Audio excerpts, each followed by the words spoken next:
Hi, Gay here from Simply Savvy Web, and today's video is number 4 in the top 5 things you need to launch your website. And today we're going to be talking about the content for your website.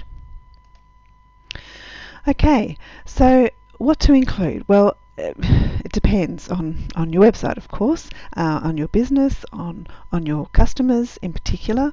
But when we're talking about just a simple website for micro businesses, just keep it simple, okay? So think about what your visitors will expect to find. Now, generally, of course, there'll be your home page and an about page. Now, this people will often look for an about page. I know I do, because I want to find out about the person, about the business that I'm looking at, doing business with. Okay, so you need to have some sort of information about yourself. And then, of course, you'll need a page or pages about the services, what it is that you offer, your services, your products, if you have programs, whatever it is that you're offering.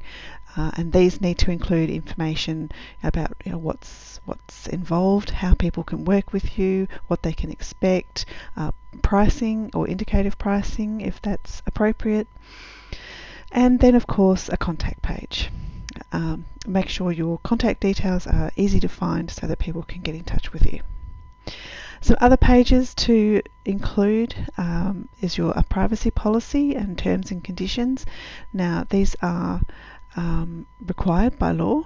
In Australia, the privacy law requires you to have a privacy policy on your website if you're taking people's contact information. Okay, so make sure you include those. Now, laying out your home page. So this is the most important page on your site. Now, and basically, the approach that I generally suggest to when you're building your website and you're creating your content is to start with your services pages or your products or whatever it is that you're offering. Start with those first and flesh those out, and then your about page and get that all fleshed out, and then your home page will include a sort of a summary of those items. So the sections that you would generally include on your homepage are things like in your header area, you need to include your mission critical message. Okay, make it clear who your target market is and what your main message is. Usually that's included at the top of your homepage with some sort of background image that sort of draws attention, but without overpowering the message. Okay, but you want people to see the message that you're trying to get across. And then the next section, then you talk about what it is that your offer is, what it is that you do, but in terms of what are the problems or the pain points that your customers are experiencing that your offer can help to solve. Okay, so don't make it about you, make it about them. And then follow that up with, well, why you? What is your unique proposition, your unique selling proposition or USP? Why should they think about using your offer? And talk about in terms of what are the benefits. So not just the features, but what are the benefits of using your offer. Follow this up with some social proof. So whether that be testimonials that you can add or reviews that you've got on Google or Facebook. And then have a section introducing yourself.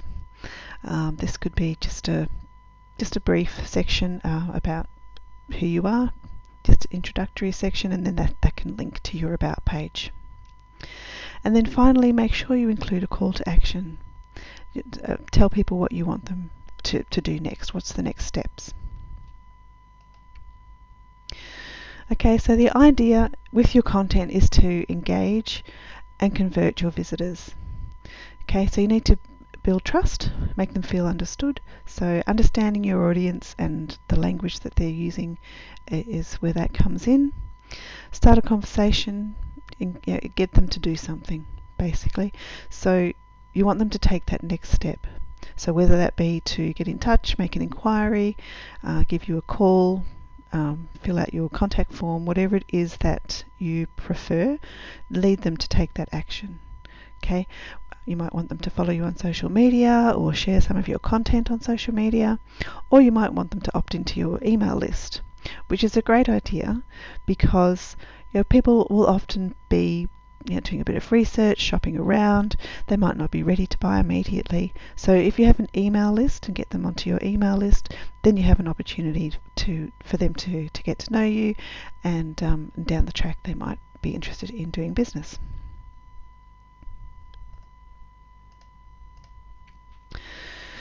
So with your content, when you're adding your content onto your website, just remember that those first impressions do count. Okay, so make sure the layout is balanced, a balance of text and white space, short paragraphs. There's nothing worse than arriving on a website and there being just a wall of text.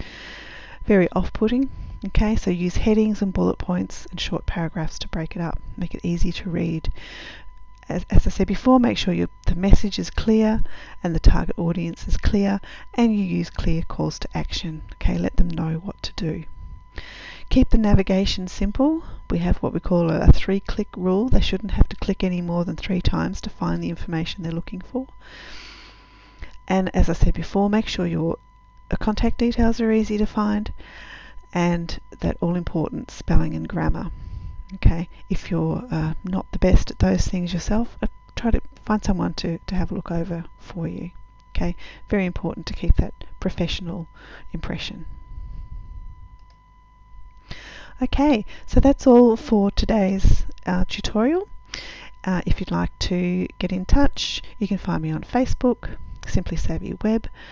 I have a Facebook group as well, or you can subscribe to my YouTube channel and also go to my website. So I'll see you in the next video.